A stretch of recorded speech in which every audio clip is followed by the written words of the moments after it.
Bismillahirrahmanirrahim. Assalamualaikum warahmatullahi wabarakatuh. Alhamdulillah kita berjumpa lagi di pagi hari ini dalam acara Psikologi Keluarga di Studio 3. Alhamdulillah di sini juga hadir Ustadz Hasan Sajali, ada Ustadz Ayib, ada Ustadz Junaidi, Ustadz Kiki, Alhamdulillah. Dan juga ada teman-teman dari SMK 4 Keranggan. Juga Atef Budi dan Robi, Alhamdulillah memeriahkan acara ini. Kita akan nanti berjumpa dengan Ustadz Husein Alatas dan Ustadz Abu Bakar Baraja dan Mbah Jahan Nurul. Alhamdulillah sudah hadir di sini semuanya. Assalamualaikum Ustadz Husein. Waalaikumsalam warahmatullahi Kita wabarakatuh. sedang berada di Studio 3. Baik, kita mulai dulu dengan membaca Al-Fatihah. A'udzu billahi minasyaitonir rajim. Bismillahirrahmanirrahim. Alhamdulillahi rabbil alamin. Ar-Rahmanir Rahim. Maliki yaumiddin. Iyyaka na'budu wa iyyaka nasta'in. Ihdinas siratal mustaqim. Siratal ladzina an'amta 'alaihim ghairil maghdubi 'alaihim waladdallin. Alhamdulillah kita sudah membaca Al-Fatihah. Mudah-mudahan Allah mudahkan kita dalam menghadapi berbagai persoalan yang kita hadapi sehari-hari. Ada dua kasus yang masuk. Yang pertama seorang istri yang merasa kehidupan rumah tangganya hampa. Ada istri, ada anak, tapi rasanya suami lebih sibuk main HP. Kemudian yang kedua, Bapak Ayub baru saja kehilangan istrinya. Istrinya baru saja wafat sebulan lalu, dan dia rumah yang ditinggali adalah rumah istrinya. Nah, dia bingung soal warisnya. Sekarang keponakannya itu ingin menguasai rumah itu. Nah, mohon penjelasannya dan bagaimana agar bisa menjelaskan kepada ponakannya, karena ponakannya tidak mengerti agama, bahwa hak suami juga walaupun cuma numpang, baratnya dia punya hak gitu. Silakan Mbak Nuning dibacakan kasusnya. Baik, terima kasih Mas Krisna. Untuk kasus yang pertama tadi, ini keluhan dari seorang ibu punya 3 anak. Saat bicara responnya begitu-begitu aja, suaminya biasa-biasa aja. Jadi ini membuat saya merasa resah dan tidak bisa dikendalikan perasaan saya itu pada mereka. Nggak enak dan nggak enak terus Ustadz. Mereka menghadapi saya biasa aja. Kalau di rumah nggak pernah ngobrol, yang suami main HP. Dan kalau malam saya juga tertidur sebentar. Setiap kali bangun ada sesuatu yang hilang, belum terkunci dan masih banyak lagi. Dan anak saya itu mahasiswa SMA dan SMP. Saya harus bagaimana Ustadz? Mereka tuh nggak mau tahu. Untuk makan aja saya makan setelah mereka, nggak bersama mereka. Jadi 2-3 suap sudah. Hidup saya nggak tenang Ustadz. Dan saya mau tenang harus bagaimana? Itu dan yang kedua seperti yang Mas Krisna bilang sudah jelas. Bagaimana seorang suami yang rumahnya punya istrinya, terus keponakannya mau menguasai sementara mereka nggak punya anak. Begitu Ustadz. Silahkan. A'udzubillahi minasyaitonirrajim. Bismillahirrahmanirrahim. Alhamdulillahi rabbil alamin. Hamdan katsiran tayyiban mubarakan fi kama yuhibbu rabbuna wa yarda. Allahumma salli wa sallim wa barik ala abdika wa rasulika Sayyidina wa nabiyina Muhammadin wa alihi at-tayyibin wa sahabatihi al-ghurril mayamin wasairina ala nahjihil qawimi ila yaumiddin. Subhanaka la ilma lana illa ma 'allamtana innaka antal alimul hakim wa la hawla wa la quwwata illa billahil aliyyil azim. Allahumma atina min indika rahmah wa 'allimna min ladunka ilman nafi'a wa anfa'na bima 'allamtana. Assalamu alayka ya Rasulullah. Assalamu alayna wa ala ibadillahis salihin. Wassalamu alaikum ayyuhal ikhwah wal akhwat yang dirahmati Allah Subhanahu wa ta'ala. Allah Subhanahu wa ta'ala menerangkan kepada kita satu-satunya cara untuk membuat jiwa kita, hati kita tentram, hanya dengan menghubungkannya kepada Allah Subhanahu wa Ta'ala.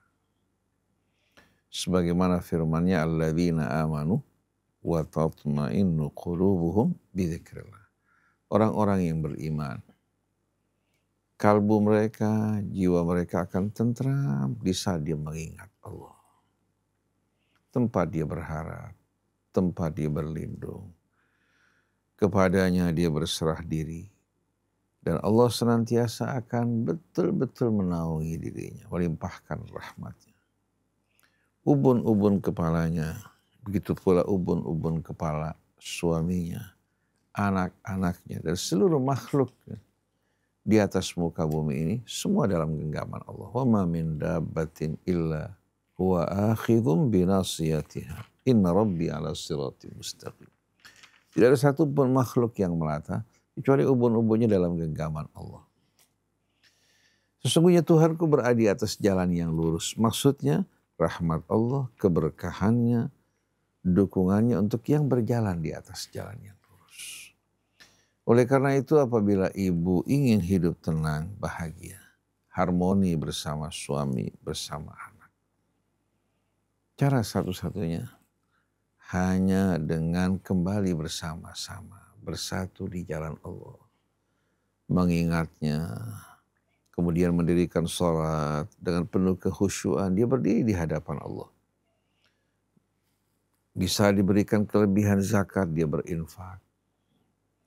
Dia juga membaca ayat-ayat Quran, direnungkan bersama-sama. Ini akan menumbuhkan rasa cinta, rasa rahmat, walaupun sudah usia lanjut, tapi ternyata ikatan di antara mereka bukan melemah, malah semakin kuat. Akan memudahkan urusan mereka, menenteramkan jiwa mereka. Ini merupakan janji Allah Subhanahu wa Ta'ala. Allah juga ingatkan, fadhkuruni adzkurkum washkuruli wala takfurun. Ingatlah kalian padaku, banyak-banyak mengingatku. Aku akan selalu mengingat kalian. Kalau kita lupakan Allah, Allah tidak akan dirugikan. Tapi kalau kita mengingat Allah, kita yang akan diuntungkan. Kita akan terbebas dari penjajahan makhluknya. Harapan kita hanya kepada Allah. Takut kita juga dari Allah Subhanahu wa Ta'ala. Dengan iyyaka na'budu wa iyyaka nasta'in, hanya padamu ya Allah kami menyembah, hanya kepadamu kami mohon pertolongan. Insya Allah seluruh urusannya akan dimudahkan Allah, hatinya akan ditenteramkan. Dia berumah tangga tidak menggantungkan hidupnya pada anak atau pada suami. Mereka merupakan makhluk-makhluk yang lemah, yang tak berdaya. Walaupun punya keinginan, tapi mereka tak mampu untuk melaksanakan keinginan mereka, melainkan dengan izin Allah. Oleh karena itu jadikan Allah sebagai harapan, sebagai tumpuan, pegangan hidup kita. Niscaya rasa rahmat akan mengalir ke dalam hati kita. Dan rahmat tersebut juga akan apa? Akan terus terbias dalam rumahnya, pada suaminya, pada anak-anaknya. Jadi kalau saya perhatikan dari pertanyaan ibu ini, ibu berumah tangga tapi kehilangan kehangatan.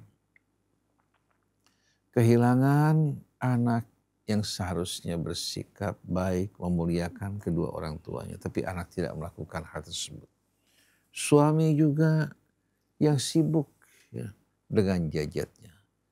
Kalau seandainya ibu bisa melihat lebih betul-betul dalam lagi, sebetulnya apa yang dilakukan suami ibu itu pelarian. Pelarian. Kalau ada sesuatu yang menarik dirinya, yang membuat hatinya hangat dan tenteram, dia akan tinggalkan gadget. Anak-anak ibu juga dengan kesibukannya, mereka menjalani kesibukan, kegiatan, aktivitas, apa yang mereka terima dari pendidikan dan kebiasaan.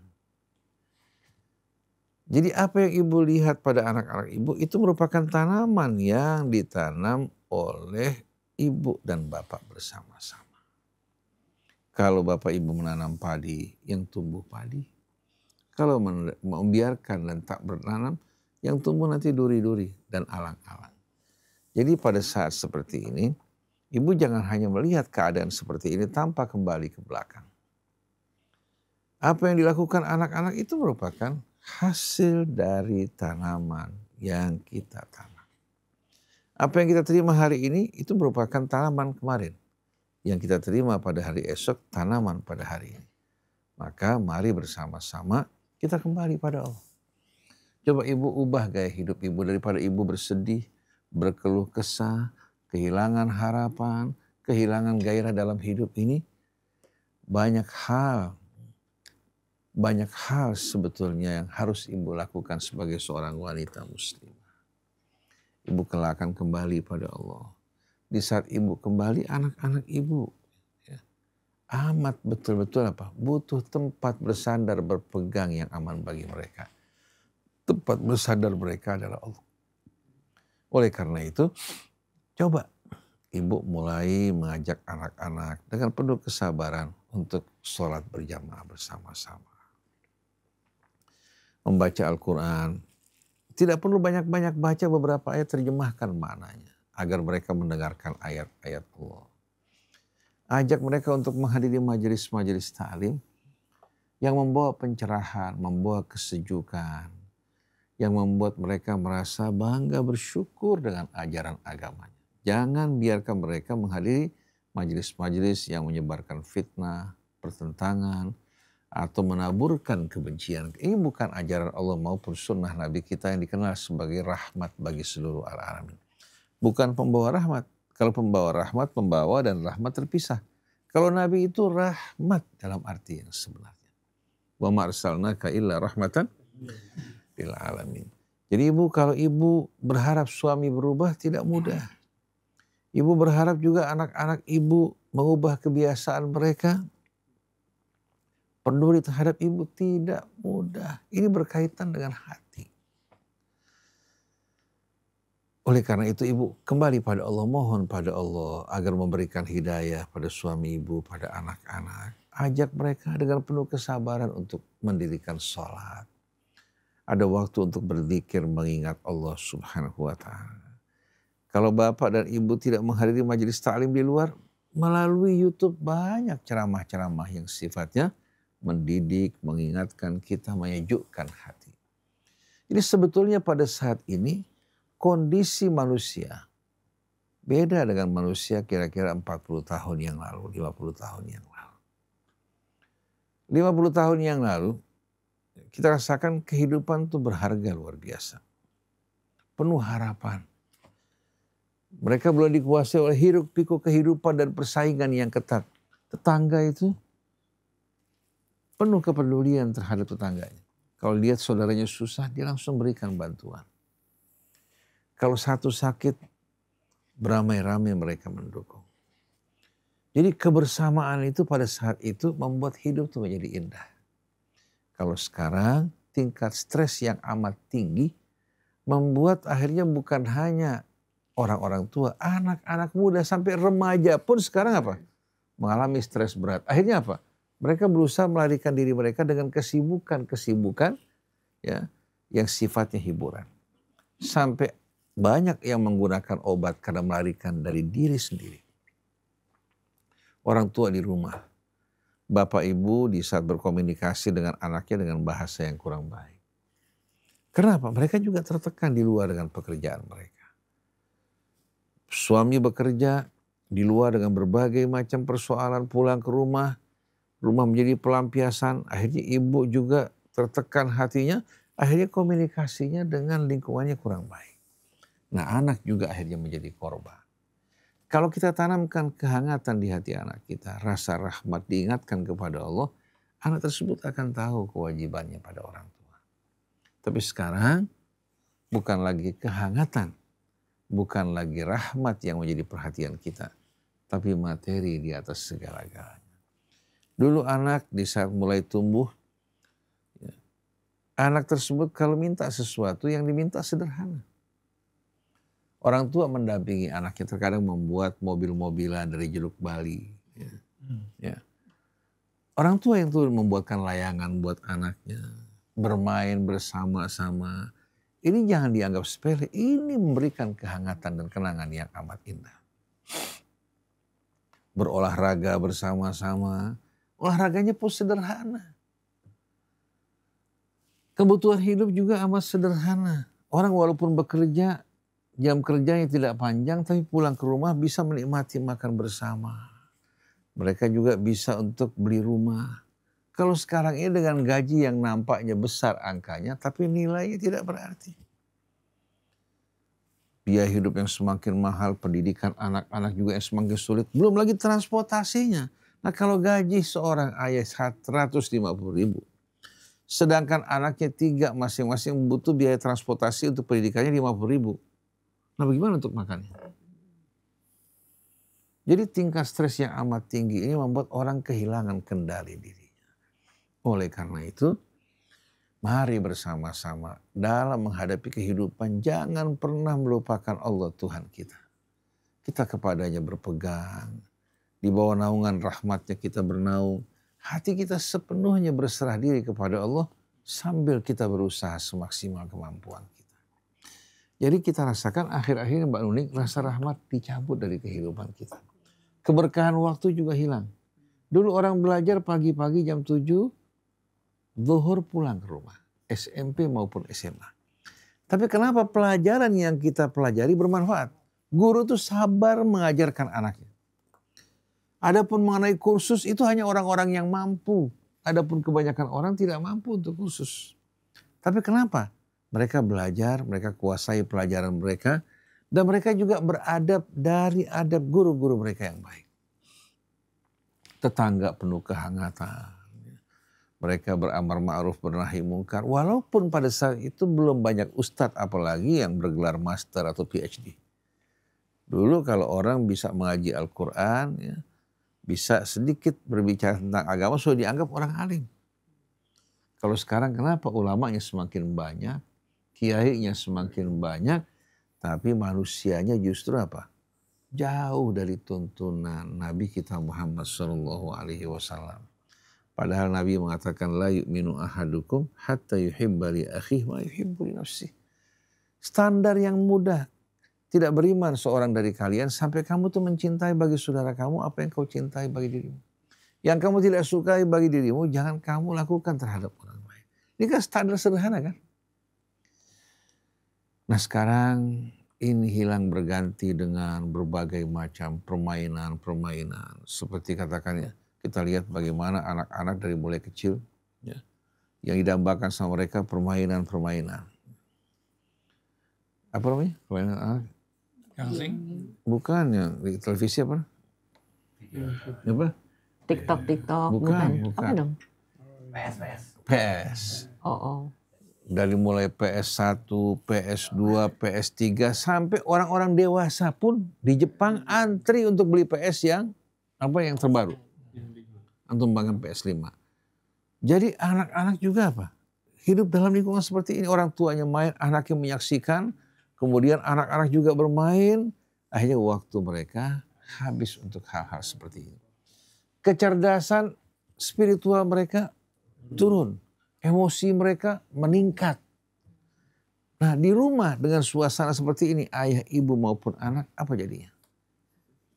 Jadi ibu tidak perlu lagi berkeluh kesah. Ini merupakan kenyataan pahit hasil dari apa? Dari tanaman sebelumnya. Nah sekarang bagaimana kita menghadapi masa depan dengan penuh rasa optimis, kembali kepada Allah, mohon ampun selama ini kita lupa dan lalai, mulai kita sholat, ya, menjaga waktunya dengan baik. Kemudian juga kita berzikir, membaca Al-Quran, meresapi ayat-ayatnya, ajak anak-anak kita bersama-sama. Jangan ibu beranggapan anak-anak ibu tuh bahagia dengan apa yang mereka lakukan. Mereka lagi mencari kebahagiaan yang belum mereka temukan. Kalau ibu bisa memberikan kehangatan, ibu menjadi pahlawan dalam rumah. Menjadi ibu dari suami, ibu juga dari anak-anak. Jadi coba rubah suasana kehidupan ibu yang bisa mengubah kegelisahan ibu menjadi ketentraman hanya Allah. Allah bilang, ala bidzikrillahi tatmainnul qulub, ketahuilah hanya dengan berzikir kepada Allah baru kalbu kita akan merasa tenteram. Tidak ada jalan yang lain. Kalau kesenangan dengan harta, aset, perhiasan, itu sesaat tidak memberikan ketenangan. Malah orang yang semakin banyak yang dimiliki semakin juga beragam ketakutannya. Ketakutan, keresahan, kegelisahan. Tapi orang yang ingat Allah, bersama Allah, walaupun hidup sederhana, dia akan menjadi orang yang paling berbahagia dan aman hidup. Jadi kita tidak bicarakan tentang suami ibu yang sibuk dengan gadget, anak-anak ibu juga yang acuh tak acuh. Tapi mari kita kembalikan segala sesuatu kepada pemilik dan penguasanya. Yang menguasai hati suami ibu, hati anak-anak ibu, termasuk hati ibu. Bila ibu bangun malam gelisah, ibu bangun, berwudu, sholat. Karena kita semua juga pernah mengalami pengalaman-pengalaman keresahan, kegelisahan, tidak dapat tidur. Kalau kita perhatikan, semua disebabkan hati kita lengah dan lupa kepada Allah Subhanahu wa Ta'ala. Jadi mudah-mudahan ibu diberikan hidayah, petunjuk untuk menemukan jalan ibu, agar rumah tangga ibu kembali harmoni, kembali penuh kehangatan. Dan jangan fokus pada materi. Materi ini semakin banyak yang dimiliki, semakin banyak keluh kesah seseorang. Tapi semakin dekat kita kepada Allah, semakin aman hidup kita. Jiwa kita akan diterangi hingga kita bisa membedakan mana yang benar, mana yang salah. Begitu kita lupa kepada Allah, cahaya jiwa kita redup. Akhirnya apa? Yang menyelinap syaitan. Mengajak kita kepada kesesatan, tapi di mata kita seolah-olah itu merupakan petunjuk dan kebaikan. Nah, kasus yang kedua, seorang suami, istrinya meninggal dunia, meninggalkan rumah. Rumah tersebut milik istrinya. Begitu wafat, sekarang keponakan istri, karena dia tidak punya anak, keponakan istri ingin menguasai peninggalan bibi mereka. Seolah-olah suami tidak punya hak pada rumah tersebut. Padahal dengan tegas Allah dalam Al-Quran mengatakan walakum nisfu ma taraka azwajukum illam yakul lahunna walad. Kalian memiliki hak 1/2 dari peninggalan istri kalian kalau mereka tidak punya anak. Fa in kana lahunna waladun falakumur rubu'u mimma tarak min ba'di wasiyatin yusina biha audain. Kalau mereka memiliki anak, baik dari suami tersebut atau anak dari suami sebelumnya, maka bahagian suami hanya 1/4 dari peninggalan istri. Min ba'di wasiyatin yusina biha audain, setelah wasiatnya dilaksanakan dan hutangnya dilunasi. Wasiat di sini dengan sendirinya bukan untuk ahli waris yang sudah ada bahagiannya. Nabi mengatakan innallaha qad a'ta likulli dhi haqqin haqqahu fala wasiyata liwarith. Allah telah memberikan setiap orang yang berhak haknya. Maka enggak boleh lagi ada wasiat untuk ahli waris. Jadi kalau anak kita dapat bahagian tahu-tahu dia berikan lagi wasiat di samping apa yang sudah Allah berikan, itu nggak boleh sama sekali. Tapi kalau di luar ahli waris, contohnya kita mau berikan wasiat buat bibi kita atau saudara kita, saudari ayah kita, itu dibolehkan dengan syarat tidak melebihi 1/3 dari hartanya. Jadi jangan sampai menimbulkan ijhaf, kezaliman pada ahli waris. Sa'ad bin Abi Waqqas ketika dia sakit setelah Fathu Mekah, didatangi oleh Nabi kita Muhammad SAW dijenguk. Dia mengatakan, ya Rasulullah, saya memiliki harta yang amat banyak dan saya tidak memiliki kecuali anak perempuan. Apakah saya sedekahkan seluruh harta saya? Rasulullah mengatakan, semua harta kamu ini banyak. Bagaimana kalau 2/3? 2/3 pun banyak. Bagaimana kalau 1/2? 1/2 pun banyak. Bagaimana 1/3 ya Rasulullah? Rasulullah SAW mudah-mudahan kamu dipanjangkan umur. Kamu akan hidup lebih lama lagi. Ya Sa'ad, kalau kamu meninggalkan ahli warismu dalam keadaan cukup dan mampu, itu lebih baik daripada kau tinggalkan mereka mengulurkan tangannya meminta ke sana kemari. Jadi ketika sampai 1/3, Rasulullah SAW setujui. Tapi ini juga harus diingat. Kalau seandainya kita punya harta, katakan sebanyak 300 juta. Kalau kita wasiatkan 100 juta sepertiganya. 200 juta dibagi untuk ahli waris sebanyak 5 orang. Katakan laki-laki semuanya. Jumlah ahli waris sebanyak 5 orang, berapa dia menerima dari 200 juta? Nilainya lebih kecil daripada harta yang diwasiatkan. Ini dengan sendirinya menimbulkan tekanan dan kezaliman pada ahli waris. Jadi tidak mutlak sepertiga dibolehkan, tapi jangan sampai wasiat ya, membuat ahli waris ya, tidak mendapatkan hak mereka yang cukup, bisa membuat mereka memiliki rumah, bisa membuat mereka berumah tangga bagi yang belum berumah tangga. Karena sebelum keluar seharusnya orang dalam, wa ulul arhami ba'duhum aula bi ba'din fi kitabillah. Jadi jangan wasiat akhirnya menimbulkan kezaliman pada ahli waris. Tapi kalau dia punya uang katakan 50 miliar. Kemudian sepertiga diinfakkan untuk pembangunan masjid, untuk perjuangan, untuk orang-orang gak mampu. Yang 2/3 ahli waris cuma 2 orang. Ya otomatis apa? Mereka bakal mendapatkan bahagian yang cukup. Jadi sebelum keluar, perhatikan yang dekat, jangan sirami yang jauh, yang dekat apa? Jadi jangan kita beranggapan kalau nyumbang masjid, ya, itu lebih utama daripada kita meninggalkan ahli waris bahagian dan hak mereka. Jadi Islam agama yang penuh keadilan dan penuh rahmat. Jadi bapak memiliki hak dari peninggalan istri sebanyak 1/2 dibagi di antara kemenakan. Mudah-mudahan bermanfaat. Jadi rupanya dunia ini memang ya, dunia ini sebetulnya bukan merusak seseorang. Tapi dunia mengungkapkan keaslian seseorang. Kalau pribadinya busuk, begitu dapat dunia kebusukannya kelihatan.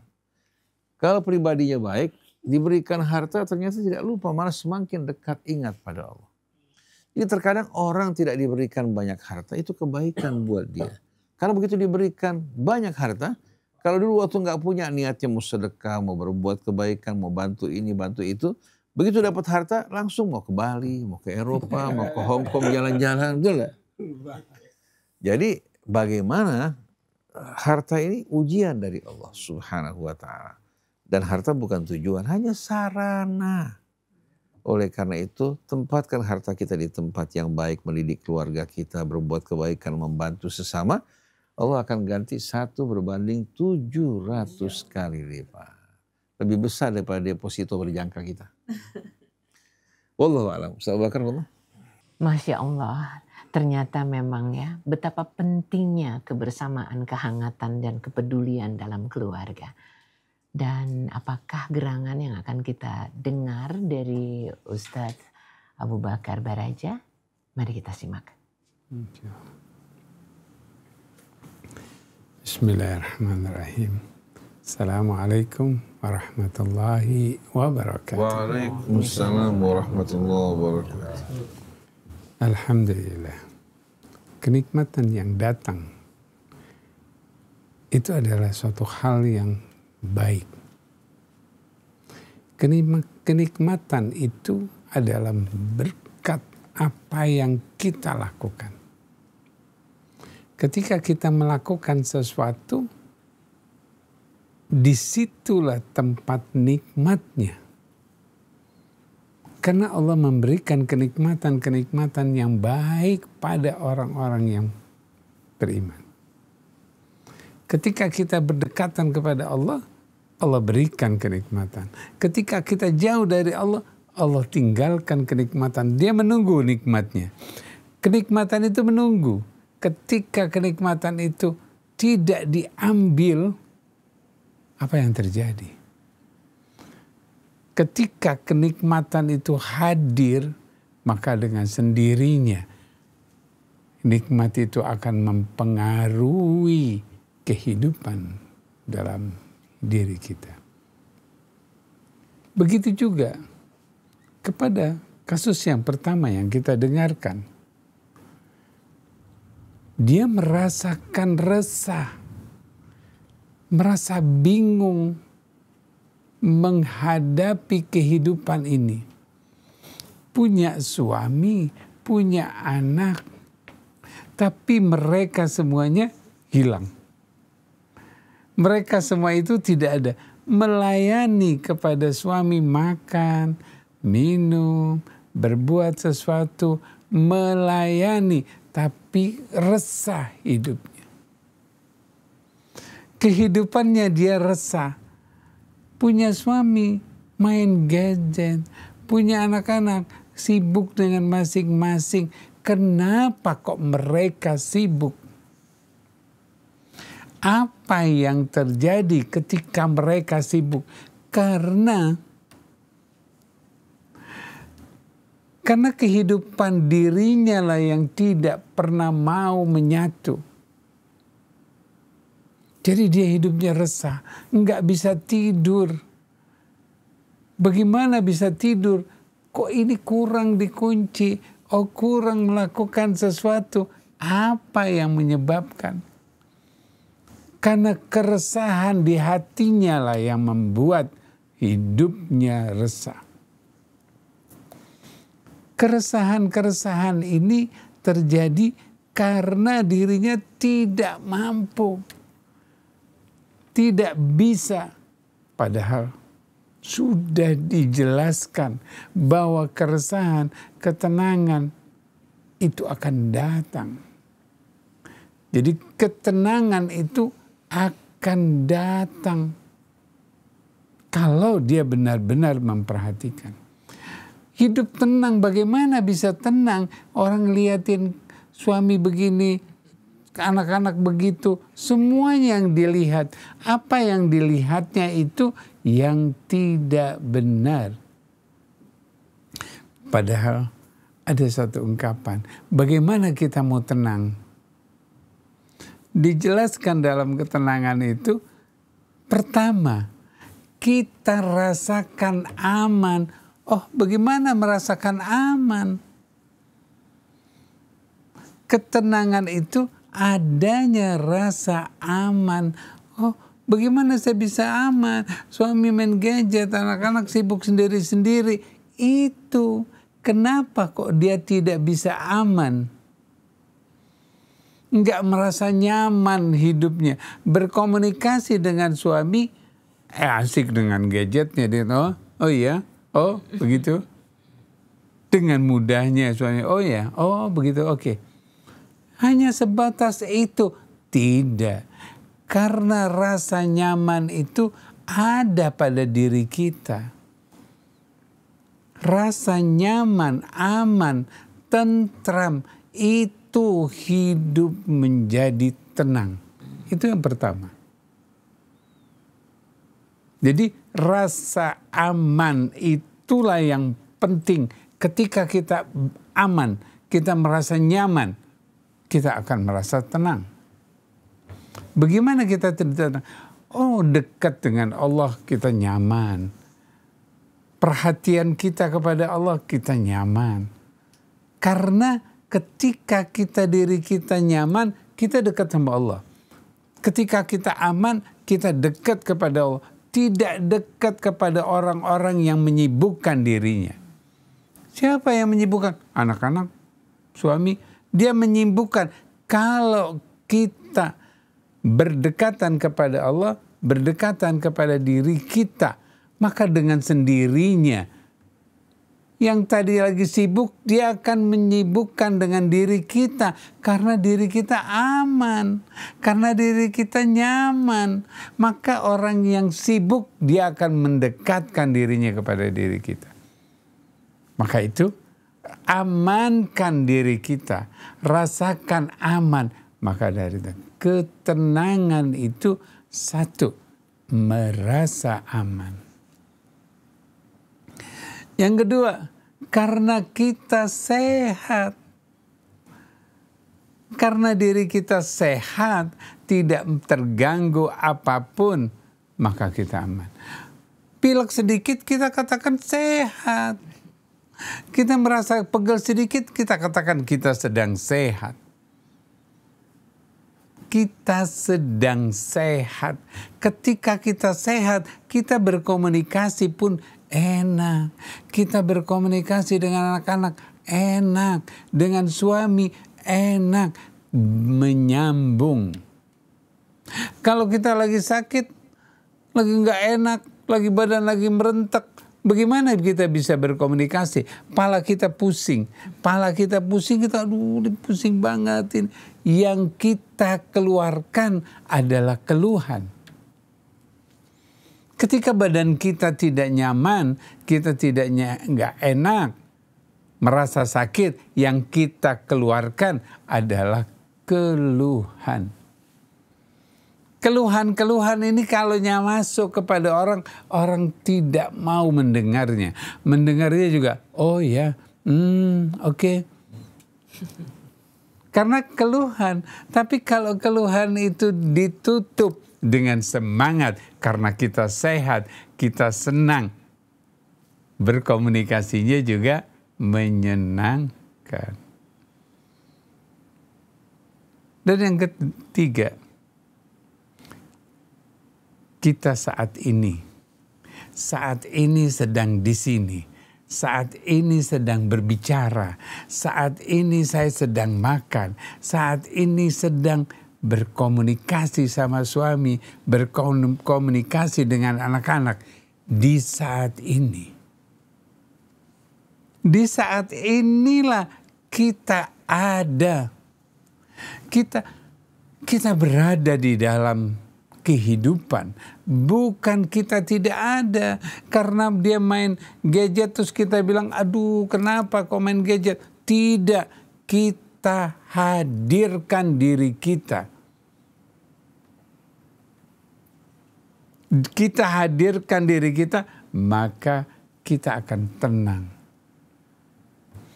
Jadi kehidupan tenang itu 3 poin.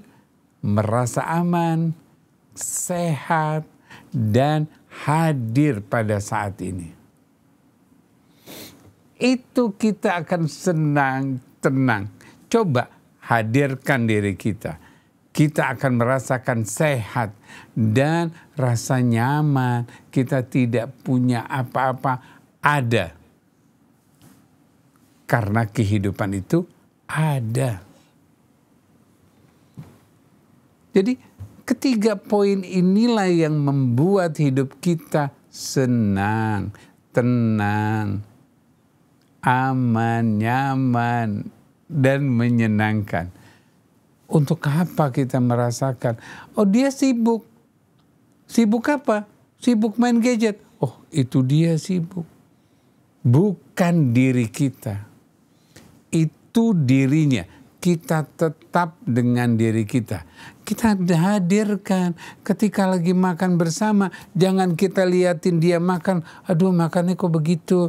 Oh makan begini. Makanan dirinya tidak diperhatikan.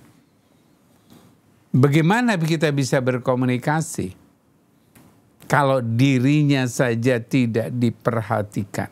Oleh karena itu, merasa senang, merasa nyaman adalah ketenangan. Bagaimana ketenangan itu hadir? Ketika aman. Kedua, sehat. Dan ketiga, hadir pada saat ini. Bisa makan, hari ini kita makan. Besok pasti kita akan makan. Yang akan datang, pasti kita akan makan. Yang akan datang, kita akan duduk, kita akan tersenyum. Kita bisa. Oleh karena itu, 3 poin. Aman, sehat, dan hadir diri kita di sini. Disinilah kehidupan kita akan meningkatkan. Apalagi yang kita akan cari. Apalagi kalau ketenangan itu sudah hadir, insya Allah semua itu hadir. Dan ingat, apa yang menjadikan resah, gelisah, bingung, sumpek, karena itu masa lalu, tinggalkan masa lalu. Karena kita sudah aman, sehat, dan hadir, maka tinggalkan masa lalu. Masa lalu yang tidak berguna, yang tidak nyaman, tinggalkan. Maka kita hadirkan diri kita. Kita bertemu dengan diri kita. Insya Allah kita akan lebih baik. Oke. Dan yang kedua. Yang kedua ini perhatikan diri kita. Kalau namanya ponakan, itu ada bagian-bagian yang tersendiri. Sebagaimana yang tadi sudah dijelaskan sama Ustaz Tusid, itu adalah haknya. Nah, tinggal bagaimana mampukah kita mampu melakukan. Seorang suami punya haknya. Seorang ponakan punya haknya. Oleh karena itu, jangan kita lari dari hak-hak yang kita punya. Jangan kita pergi kemana-mana. Kita langsungkan masukkan kepada hak-haknya. Ketika hak-hak itu hadir, maka dengan sendirinya kehidupan itu akan lebih tenang. Insya Allah. Masya Allah. Dari apa yang kita dengar, tadi siapa menanam dia menuai. Ustadz Hussein bilang, jadi kalau kita nanamnya pare, nggak mungkin kita menuai stroberi. Ustadz masih ada waktu sedikit, boleh ditambahkan? Baik. Kita kalau membaca Al-Quran, kita akan jumpai pelajaran yang penuh hikmah dalam Al-Quran. Tapi sayang Quran hanya menjadi bacaan. Quran hanya menjadi bacaan. Bukan sebagai cahaya hidup kita yang membantu untuk menerangi perjalanan kita, melihat mana yang baik, mana yang tidak baik, mana yang akan membawa kebahagiaan buat kita, mana yang akan mencelakakan kita. Padahal Allah jadikan dia sebagai nur, sebagai petunjuk, juga sebagai rahmat dan penyembuh.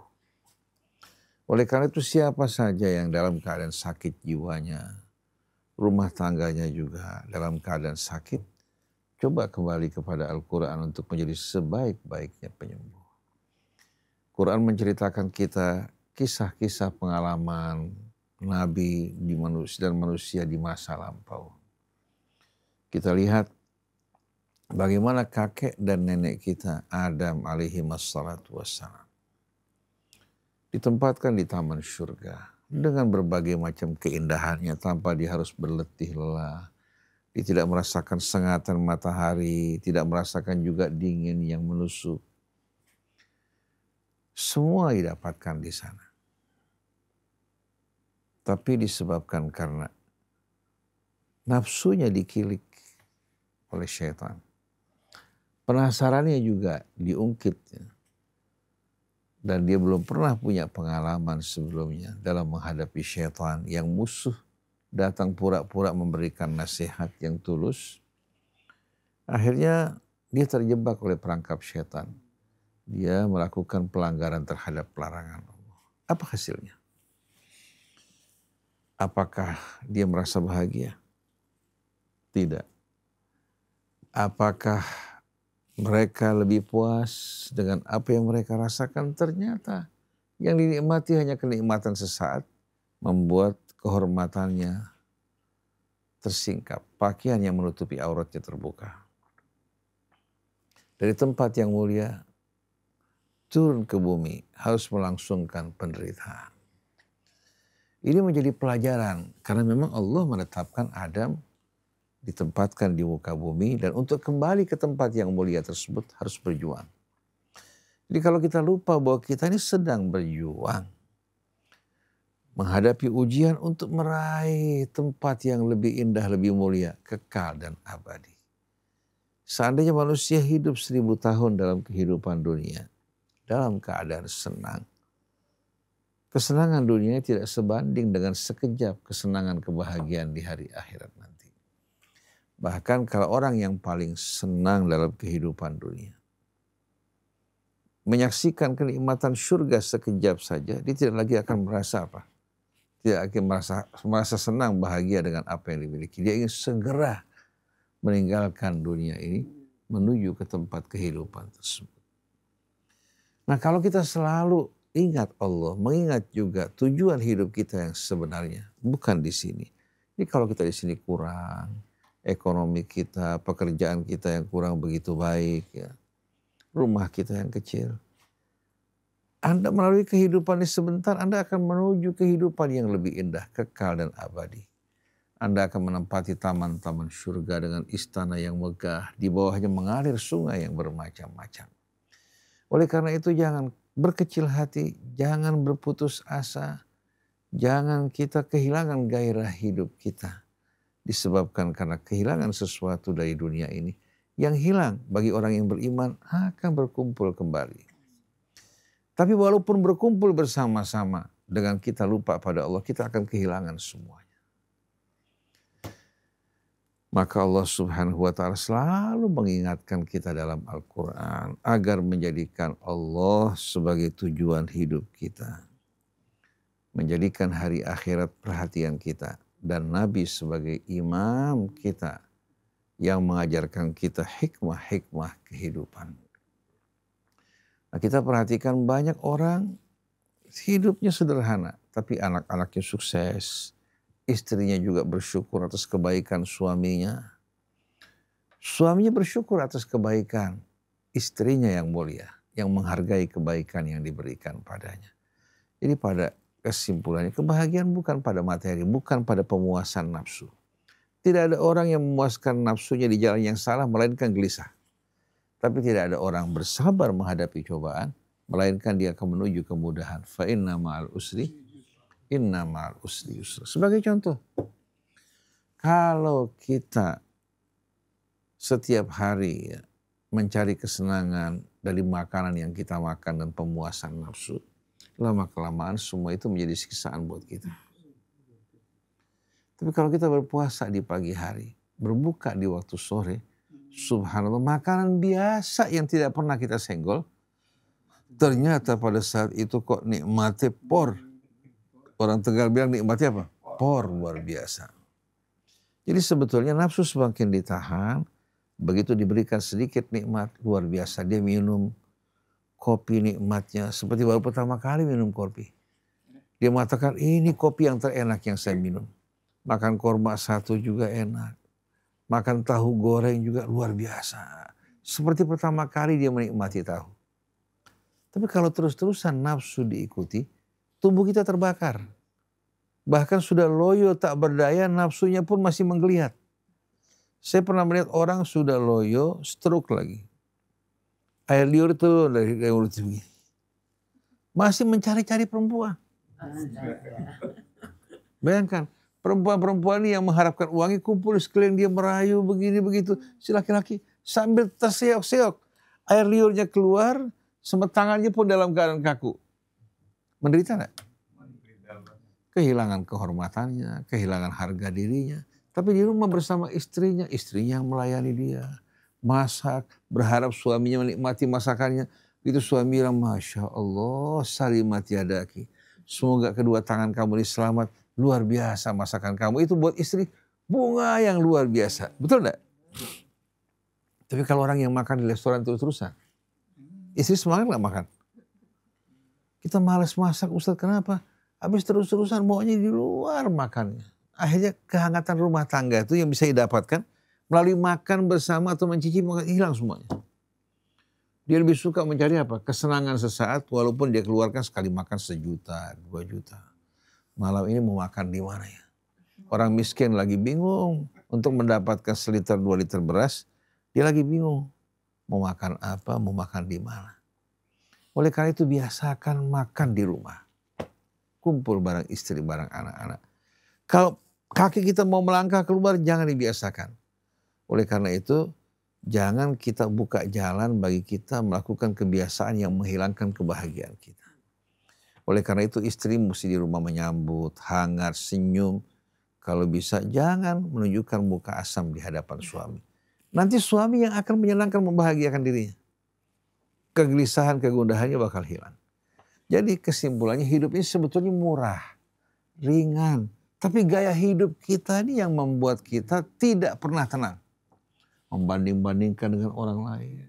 Si fulan sudah punya ini, kita belum punya apa-apa. Si fulan sudah punya mobil mewah, kita masih punya mobil kijang biasa. Kalau dituruti sampai kapan? Betul enggak? Tapi kalau kita punya mobil sederhana, sehat, kita pakai bekerja, kita renungkan alhamdulillah. Orang-orang naik bus, gelantungan, desak-desakan, kita dikasih kenikmatan yang lebih. Dia bisa lebih bahagia daripada yang punya mobil mewah. Betul enggak? Sudah punya mobil Porsche, minta lagi Hammer, minta lagi ini. Yang ini belum dipakai betul. Betul enggak? Akhirnya tiap hari kerja ini manasin mobil.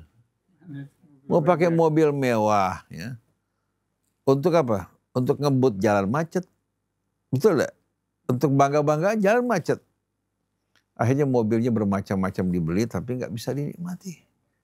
Mendingan naik sepeda kita nikmati. Betul enggak? Daripada kita punya mobil macam-macam tapi nggak ada kenikmatan. Jadi kesimpulannya kalau kita ingin bahagia dan damai, sembah Allah Subhanahu wa ta'ala, jangan persekutukan Allah.